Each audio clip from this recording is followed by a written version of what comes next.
Good evening, live from Londinium on a raw and stormy evening, 91 AD. The Thames, I can't even see it, but I can hear it splashing around. Certainly, the watermen will not be out there tonight unless someone's in need of correction or health care.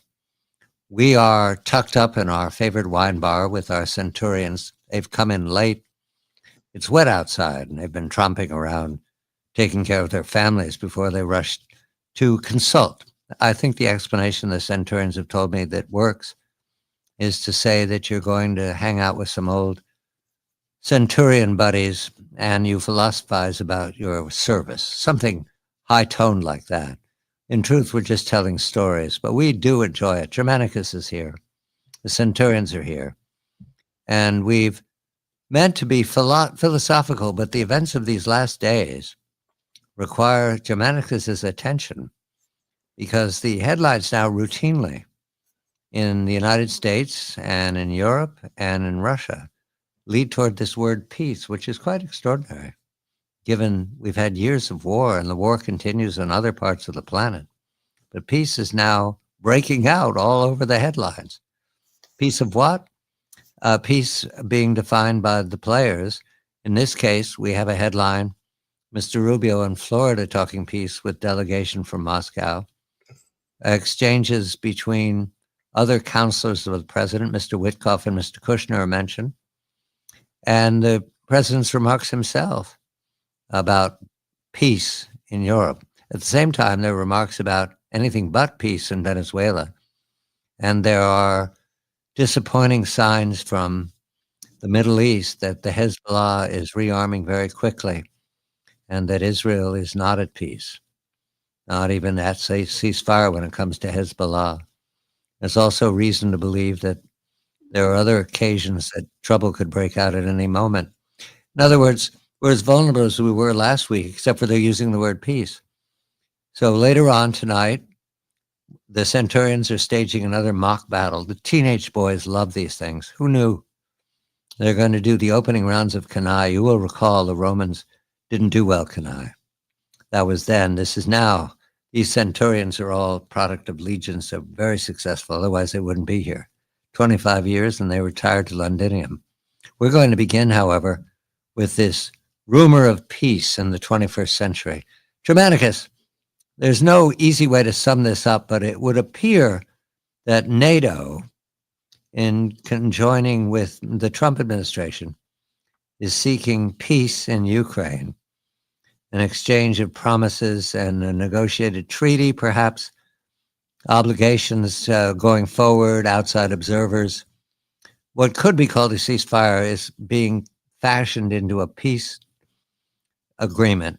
And that peace agreement is to speak to the future of Europe, the future of Ukraine, the future of Donbass, which is eastern Ukraine, and the relations between the United States and Russia. I believe at some point in these conversations, some members of either delegation, it might have been Mr. Witkoff, have mentioned things like the START Treaty or the New START Treaty or nuclear arrangements. Nuclear weapons are always mentioned.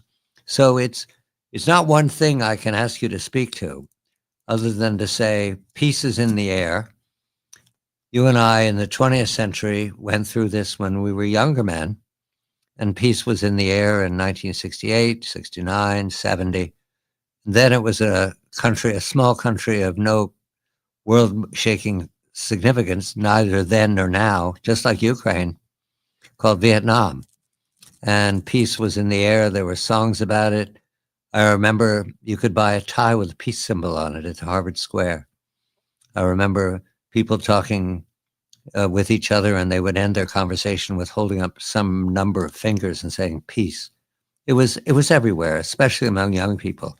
It feels as if we're moving into that now, but those same young people have become old men. Maybe this is sentimental on their part. What peace, Germanicus, and how? Good evening to you. Good evening, Gaius. Peace is often a changeling word for defeat.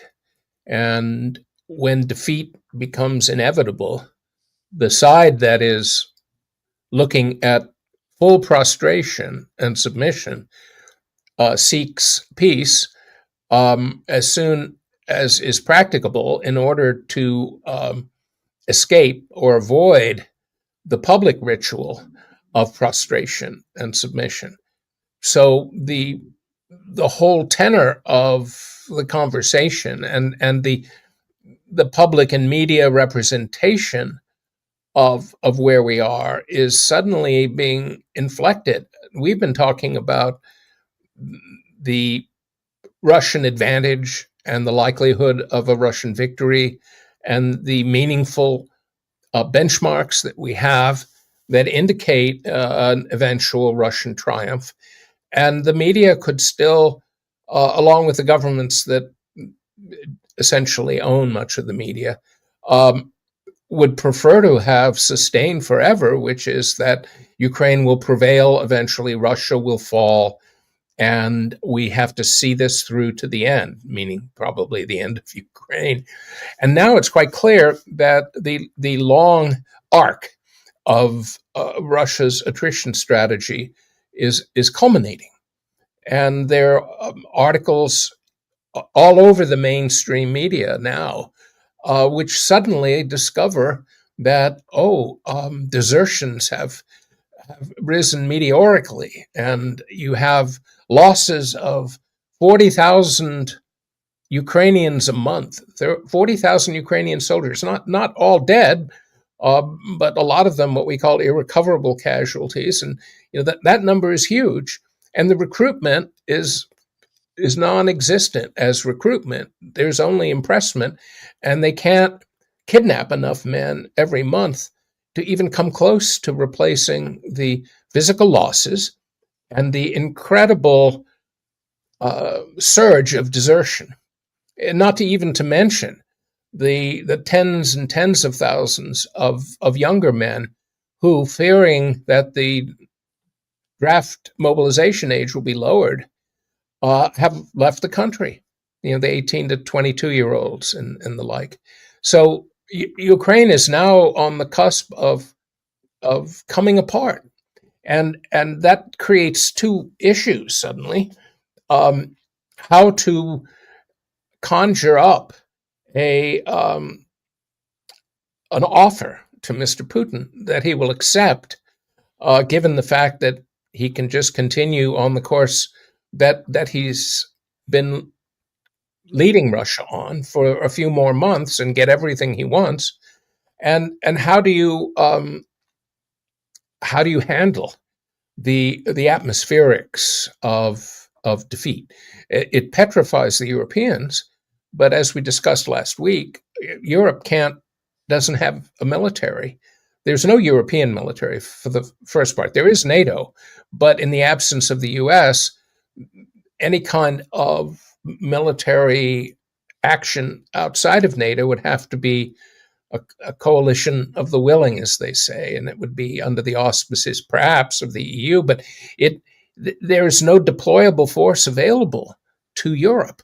They do not have the capacity to deploy any meaningful contingent of effective soldiers. And to add to that, they are behind the curve in terms of the way in which war has dramatically changed during the last 4 years. So they're not prepared to fight, and they can't get enough in to fight, and they can't sustain the fight if it were to happen.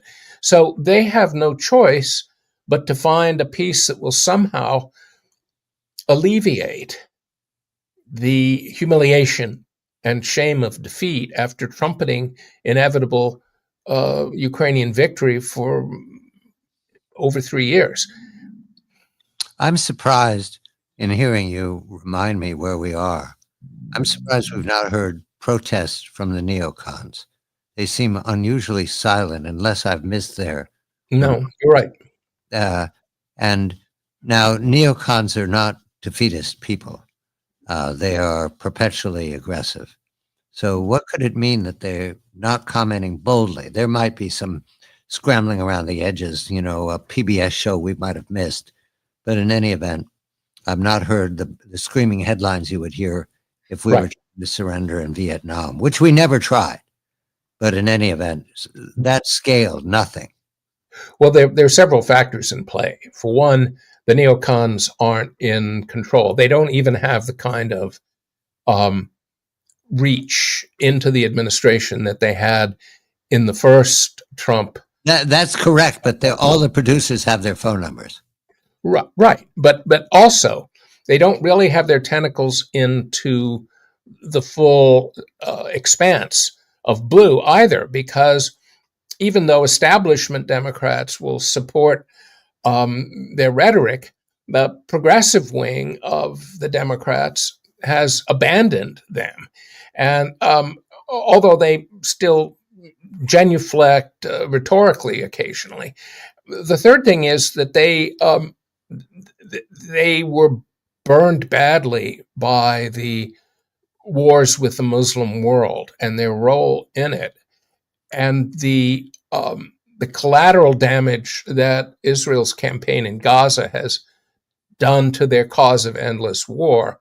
So they are in a much weaker position to make any kind of full court press. And therefore, the neocons who are close to the president, like Marco Rubio, are directing their energies toward the agendas that they are closest to and that are more accessible, shall we say, like Venezuela, by filibustering in Latin America. And so you really have a kind of weak faction that is in many ways trying to shore up what influence it has left. Let me read some headlines from our neocon colleagues. This is Financial Times, London, referring to events in Florida. Ukraine says it held difficult but productive, those are the quotes, talks with U.S. on peace plan. There it is again. Subheads: Donald Trump's special envoy due to travel to Moscow this week as Washington tries to clinch a deal, a peace deal. And we're told that these meetings in Florida were helpful to understand the dimensions of Germanicus. I don't mean to be impolite, but the word surrender started to form in my mouth and I bit it off. Should I just avoid that word going forward? Well, even Mr. Putin would prefer that word not be used, Right. in large part because he wants a clean achievement. He doesn't want a situation where you have irredentism and the kind of desire for revenge that we saw in the 20th century. He would just like to have some kind of settlement. And the smart move by Mr. Trump is to dangle the only attractive hanging fruit that the U.S.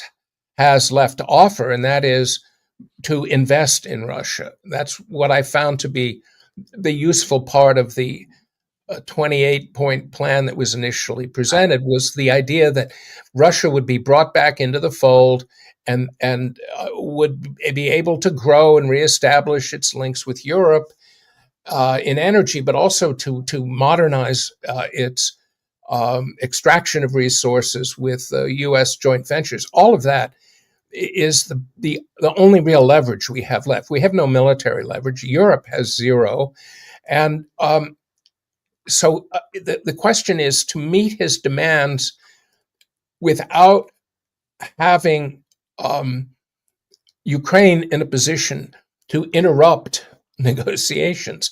So I think what you saw in Kiev with this meeting that you refer to is essentially the U.S. sending a message that Ukraine has to get with the program. Now, this is a fortuitous, or at least opportune time to send that message because of the corruption scandal, first of all, and second of all, the near collapse now of Ukrainian military capability.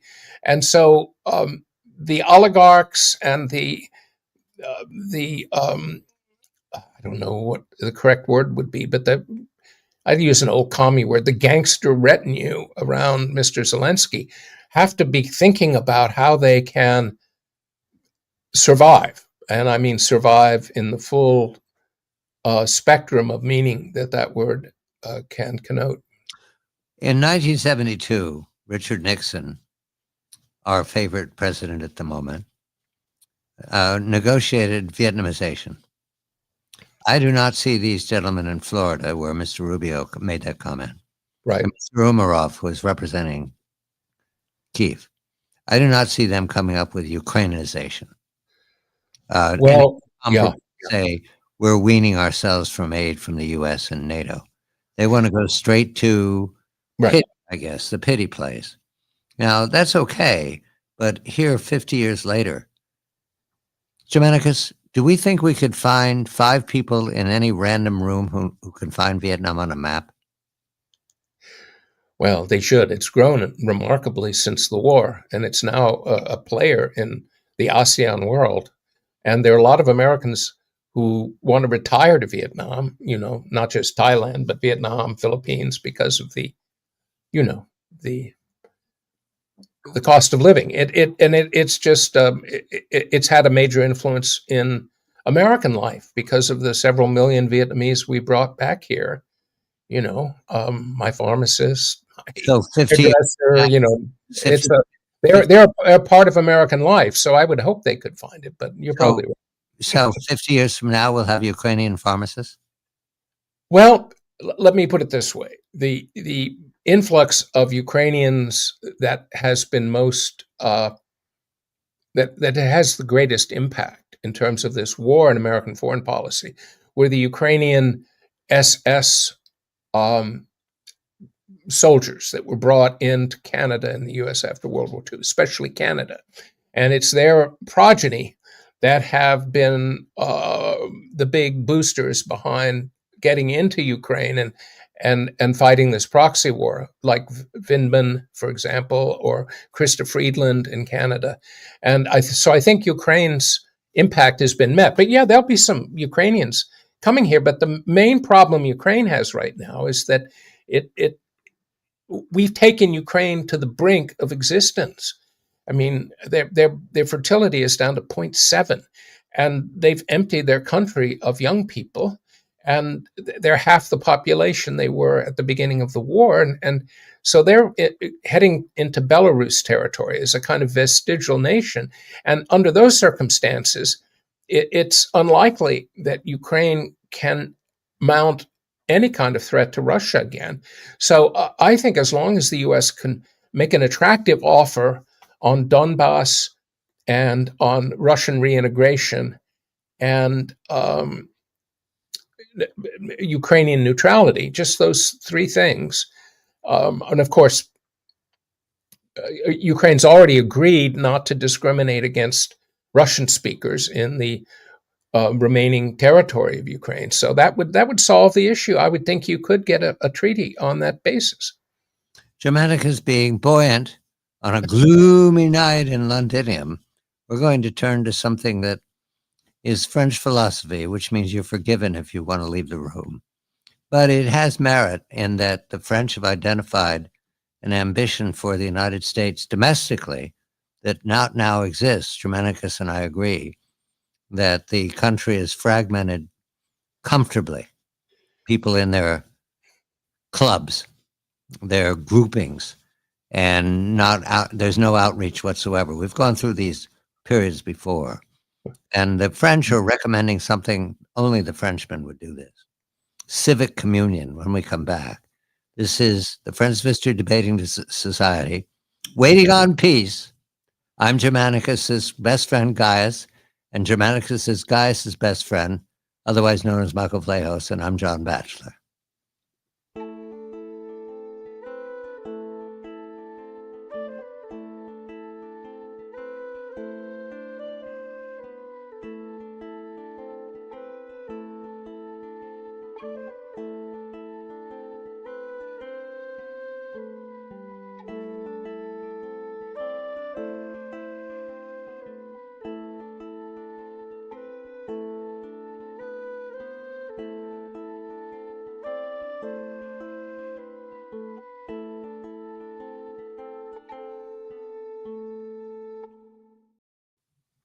This is Mr. Debate Society.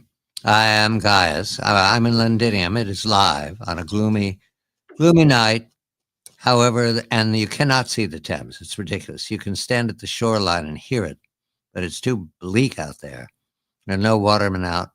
In other words, if you're on the wrong side of the river, you're going to spend the night there. I don't know why you're traveling around in near winter conditions anyway. It's 91 AD, and we're very safe from the intrigues of Rome. Germanicus is here, and so are the centurions. We've given them the word peace. Germanicus, you note how they all go for another glass of wine when I bring up the word peace. Makes them anxious. I suspect that they've survived too many pieces, and they know how dangerous they are. We're going to turn to something, though, that the French recommend, which is civic communion. It seems the concept disappears the moment I say it, so I have to contain it here. Civic communion is best for me to define as what it's not. It's not the present fragmented state of the United States. When the president goes out for the State of the Union message ceremonially at the beginning of each calendar year and says the union is strong, he's kidding. He's repeating something that they've said before. There's no metric that could prove such a thing. The State of the Union is not a union, hasn't been for some time. And to observe this is not to be cynical, it's to recognize the world as it is, not the world as I want it to be. Now, the recommendation by the French philosophers is to work on major institutions, religion, military, education, healthcare, major institutions where people belong to each other, no matter their immutable background, and people who celebrate together. Now, Germanicus reminds me that the French are very good at this. The Americans not so good, maybe because we have so many different traditions. And Germanicus, I want to make this exciting for the centurions. I watched a French thriller movie about a submarine and rogue powers and nuclear weapons. I watched it beginning to end. I enjoyed it immensely because there was no way to predict what was going to come out of it. The French are quite random, it occurs to me, with their destruction of heroes. I mean, they'll kill anybody on the plot and twists and turns of details. But it reminded me that France, once upon a time, and still does, think of itself as the center of the world. And that's entertaining. They might be. I go along with the idea. Would that help the United States that we remind people that we're the center of everybody's attention when it comes to existential issues such as Ukraine or trade or even culture when it comes to music, that the U.S. is at the center? Would that make people feel more in keeping with others and feel less alienated? Thank you. Well, there is an interesting and a critical point to be made here. The French have a French exceptionalism, but it's focused on being French and on embracing those who want to join the French civilizational orbit. They're really good at it. They were during colonial period too. Jeune Afrique, you mentioned last segment Vietnam. They were reasonably successful there in cultural conversion. But one of the things that the French emphasize that is not and has not been fully emphasized in the U.S. is the concept of fraternity. So in the original motto of the French Revolution, it wasn't simply égalité, liberty, or the notion of rights, droit. It also included this obligation and this implicit sense of kinship, even though it was imagined that all Frenchmen were brothers and that they had the responsibility as citizens, right, to serve and to serve in effect each other.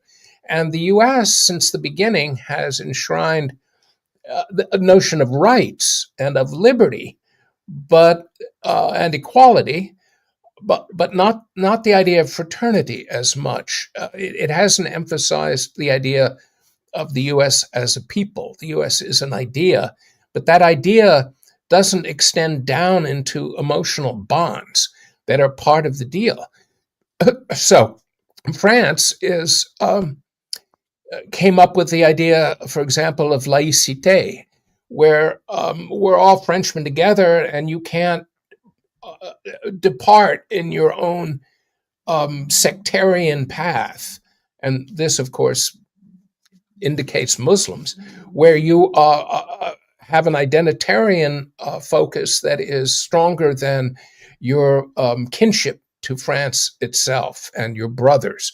And we lost that, and we lost that fairly early on. And the Civil War did not fully heal that, although the veterans of the Civil War on both sides realized after the various accommodations had been made after the Civil War with the reintegration of the South and the end of Reconstruction, they understood that there had to be really strong ritual efforts to make sure that Americans came together. And it worked remarkably in the two world wars. It began to come apart again after World War II, and is now, that coming apart is fully developed, just as it was developing in the 1840s and 1850s in the U.S. It is surprising how what you say of the French understanding of themselves, always a Frenchman, no matter where you come from, no matter who your parents were, no matter what your job is, you're a Frenchman. That comes through in a thriller. It's not supposed to be there. It just is. Perhaps because they're French actors. Right. It had subtitles, so I could read it in English, but I didn't enjoy it so much in English. So I hacked my way through the French. You know, it's a thriller. It's a submarine thriller, ballistic missiles. You understand what it goes. Underwater shots, torpedoes, ranges, decoys, the excitement. Sort of like Crimson Tide. Absolutely. That's what I was thinking of. Gene Hackman, yeah. With excellent food. I mean, they really have a spectacular galley on these super submarines. And it reminded me the French actually do have the nuclear weapon in their submarines. Mm-hmm. And they do possess attack boats. I mean, they're a factor. And one of the entertaining moments in the movie, it's called The Wolf's Call. It's available on one of the big aggregator sites. I recommend it because it's unpredictable. One of the big moments comes when our hero is dealing with the admirals and the captains. And he doesn't in any fashion doubt them. Not whatsoever. Not even slightly, Germanicus. Where we know in our world, our Navy, there'd always be the question of legitimate orders. Always. It's right there. Well, in Crimson Tide, Gene Hackman goes a little crazy. And he wants to launch a weapon despite the fact that he doesn't have confirmation from headquarters or from his XO. And that would never, ever occur to the French for somebody to go a little crazy. There's also a quality in this French thriller that doesn't need the United States. At one point, they mentioned the Secretary of State is on the line. Another guy, he can wait his turn. Now, that might actually be an accurate representation of the world we live in. But I enjoyed for a moment considering that France has a sense of unity that we either lack or lost or want back. Would it help us, Germanicus? Let me consider the fact that we're not really French. We can't become like them. Would it help us?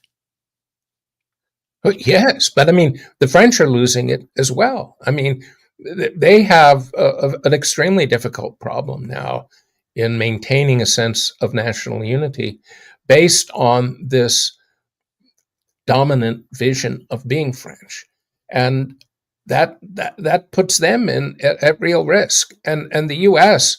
is so far gone now into various, not simply identities and lifestyles or ways of life, but a sense of national conceptualization and the bile and rancor of the last few years, which just keeps getting reinforced every day by the mainstream media and social media, which feed off of it. There is no real basis for establishing or reestablishing this sense of imagined kinship that once marked the American society. What you get rewarded for is denouncing the U.S. That's and the more colorful the denunciations, the more power you have on the video. It's Yeah, it's and people on both sides say that we have to end this bitterness and rancor, and yet the pathway that they offer is one of submission by okay. both sides. It's impossible. And then you have these alien elements, the truly alien elements in the U.S. that have no pathway to assimilation and integration as they did, say, in the 1890s. And so they prefer to maintain their own separate Yeah. national identities. Are we So sounding it's a like mess. are we sounding like cranky old men? Or are we actually talking that we want to be French? I don't know. Well, I we'd can. be cranky old men in any American generation where this was happening. It would make sense to take the 1850s because you not only had the North and South coalescing as different nations, Yeah. but you also had the powerful immigrant groups, especially the Irish, then soon to be Italians and Germans, and then there were the out groups that for which there was no assimilation still there. Eventually, you had the Mormons, but also Native Americans who were still resisting. It was a mess, and that has been, in many ways, the norm in American life throughout our history. Germanicus is Michael Vlahos. We're in Londinium, and we're trying to. We're trying. I'm trying.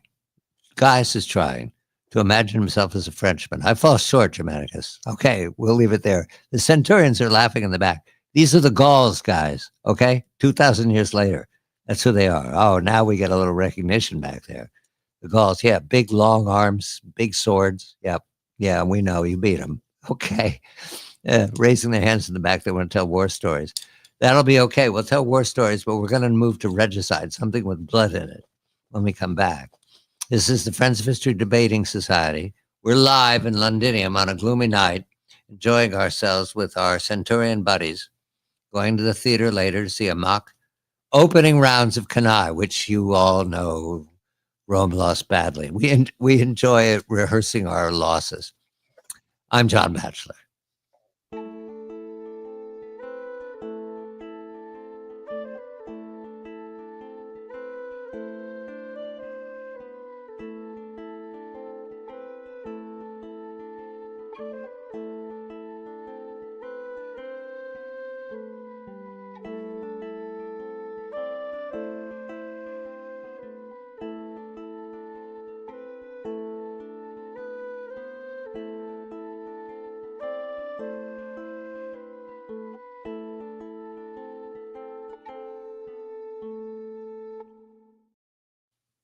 This is the History Debating Society. I am Gaius. I'm in Londinium. It is live on a gloomy night.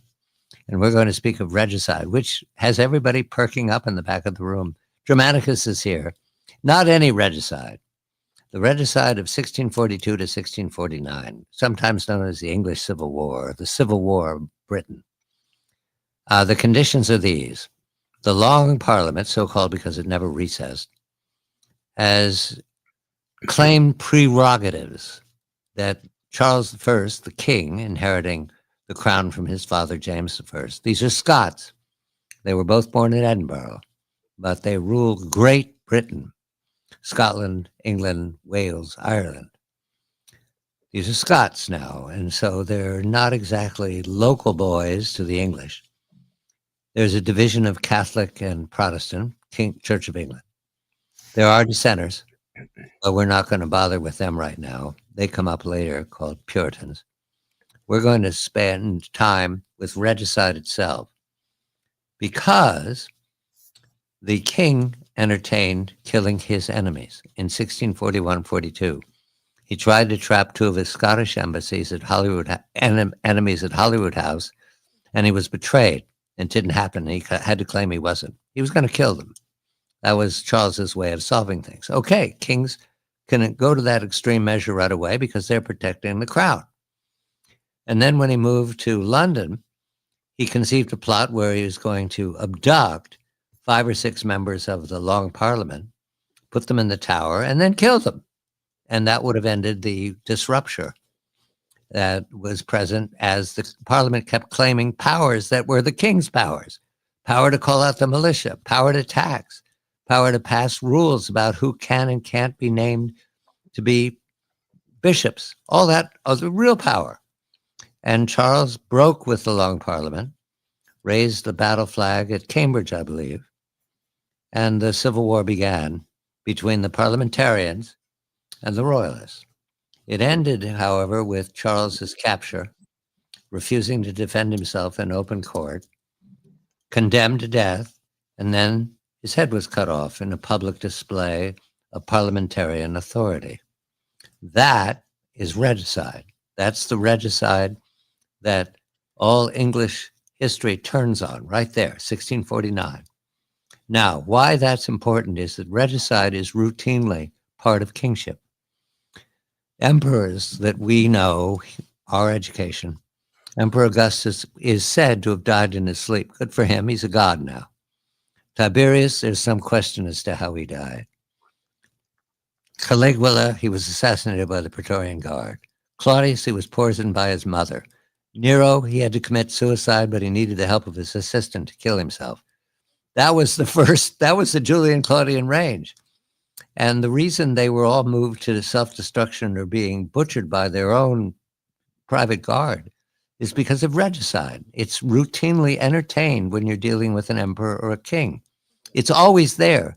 You're not a bad person because you think about it. However, Germanicus, it comes to me in making this presentation quickly between 1642 and the 21st century, that practicing regicide is part of the opposition thinking in a kingship or an empire or a republic, however you fancy yourself. I'm uncertain, however, that the present day regicidal entertainment by the opposition to the emperor is self-aware that they're entering into a tradition of regicide. And I think that lack of awareness, it's not exactly a weakness, but it's a wild card. How do you read it? Well, we live in a world that is unself-aware and yet believes that it is fully aware, and furthermore believes that it knows everything because it has access to everything. We have AI, after all. But the fact is that there are dimensions to our world that we do not allow ourselves to access and therefore cannot access. And one of them is one of the great continuities in civilization, and that is the emergence of the institution of sacred kingship. And it can call itself any number of things: a chieftain, a first citizen, emperor, but it always has a ritual, ceremonial element to its authority that we don't understand. And we can't, for example, easily establish in our own minds and imagination the lineal descent that we occupy from Augustus, so that the person of Augustus as sacred king, although he wasn't called that, to George Washington, who was America's first sacred king, although he didn't call himself that. The fact is that the essence of the sacred king is that his authority is representative of and actually embodies the totality of the society itself. So in the monarch's body is the body of the citizens. I mean, you see this as the cover illustration in Thomas Hobbes' Leviathan. It is metaphorical, but it is also ritually visceral, and it is celebrated in ceremony, whether the ceremony is a coronation or an inauguration. And in the case of the Stuart, Charles Stuart, Charles I, whether or not he was seen to be out of line, he was nonetheless the embodiment of the nation. And so to kill him was a stripping away of the legitimacy of those who did the act. In other words, if you look at Rome, when you had the killing of an emperor, it was legitimate to kill an emperor if that emperor had betrayed his mission, like Caligula, or other emperors who absolutely not merely failed but threatened the body politic, literally, of the nation. However, to slay a king who was not only still the embodiment of the nation, but who had not uh, sufficiently betrayed it, and therefore the killing was capricious. And this was seen by many Englishmen as being the case with Charles, but also in hindsight, this happened in France with the guillotining of Louis XVI, and then, of course, the murder execution of Nicholas II and his family. That is a ritual act, a kind of a ceremony of delegitimation. And in the case of Charles Charles I, we know that it was a very quick delegitimation in the sense that the Commonwealth, the Lord Protectorship, if you will, of Cromwell, did not survive his death in just a few years after the death of Charles. And the regicides themselves were quickly executed, those that they could get a hold of. And this is a turnaround because there is a proper way to get rid of an emperor. And emperors who are highly successful, or even if they're not successful, who are not in some sense evil or a threat to the body politic, that becomes a kind of attack on the nation itself. And so the nation, like the body, rejects those who did it. I want to make certain you acknowledge that the opposition to Emperor Trump is unaware of the regicidal plans. Yes, and the problem here, Mr. Trump may become a threat to the body politic, but that is not the case at the moment, in the sense that half the nation it strongly supports him to some extent or another, and he has, without doubt, millions of faithful who embrace him completely. So this is not something to entertain lightly. So what we were talking about last segment, in terms of the division of the country, then becomes foremost in our consideration here, because the worst thing that could happen would be for regicide to be committed against the sacred king, when half of the nation, would rise up if that were done. And we came very close in Butler, and it's something that would be a trigger for a general conflict among the factions. And I don't think the people who want the Trump regicide fully understand that. And yet they should, because all of their attempts to commit a regicide when he was not, or no longer at that time, the sacred king, he was simply a candidate. Those attempts not only failed, but they strengthened him and propelled him back into the sacred office, as it were. Germanicus and I are in Londinium, and we're speculating about something that is not going to happen. However, it has happened before, which is makes it worthwhile to discuss. Regicide has an aspect to it that is unlike any other ceremony. It's undying. It never ends. It transfers from man to man or man to woman, but it continues. It's the office that the opposition is trying to slay, and it cannot be slain in a republic or an aristocratic constitution like England. Constitutional monarchy is their fancy way of putting it. Or even in a kingdom that has merit, that has a regional merit. You can't kill the office. They kill the man, the king, but not the office. And the office itself is all powerful and remains all powerful, which is why we have great confidence in our emperor, even though, note, we didn't speak against Domitian. Germanicus, did I speak against Domitian? I certainly didn't hear you. No. Absolutely.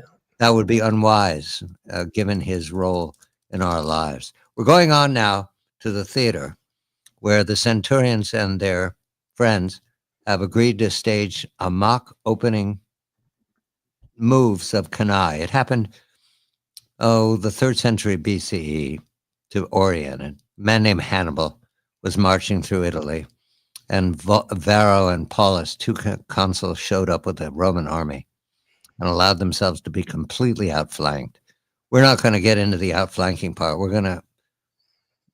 We're told in the mock battle tonight, it's the opening rounds, a river, a village, a frontier, front line, elephants, that sort of thing. Very fancy. Now, the elephants are not actually going to be played by elephants. There are no elephants in Londinium. We have stand-ins for elephants. You have to imagine them. It should be great entertainment. This is the Friends of History Debating Society. I am Gaius. Germanicus is here. The peace plan continues. We'll comment on it a week from now. The French are magnificent in their self-awareness, a model for Americans. And regicide is in the field, and it will remain in the field. I'm John Batchelor.